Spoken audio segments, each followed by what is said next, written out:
ఓ రోజు కైలాసంలో ఉన్న పార్వతీదేవికి విపరీతంగా ఆకలి వేయడంతో తనకి తినడానికి ఏమైనా కావాలి అని పార్వతీదేవి శివుడిని పదే పదే అడిగింది. కానీ పరధ్యానంగా ఉన్న శివుడు పార్వతీదేవి మాటని పట్టించుకోకుండా తన పనిలో తాను నిమగ్నమైపోయాడు. పార్వతీదేవికి క్షణక్షణానికి ఆకలి విపరీతంగా పెరిగిపోవడంతో చేతికి దొరికిన వాటిని దొరికినట్టుగా తినడం మొదలుపెట్టింది. కానీ ఎంత తిన్నా ఏమి తిన్నా పార్వతీదేవి ఆకలి మాత్రం తీరడం లేదు.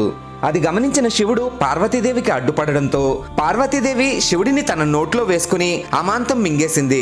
పార్వతీదేవి శివుడిని మింగిన వెంటనే ఆవిడ ఆకలి చల్లారింది. కానీ శివుడి గొంతులో ఉండే గరళ ప్రభావానికి పార్వతీదేవి శరీరమంతా పొగలు కక్కుతూ చర్మమంతా వదులుగా మారి కాంతిహీనమై బూడిద రంగులో ఉండే వృద్ధురాలిగా మారిపోయింది. పార్వతీదేవి శివుడిని మింగేయడంతో పార్వతీదేవికి భర్త లేని కారణంగా వైధవ్యంతో ఉండే ధూమవతిగా ఇకపై పిలవబడతావని పార్వతీదేవి పొట్టలో ఉన్న శివుడు పార్వతీదేవితో అన్నాడు.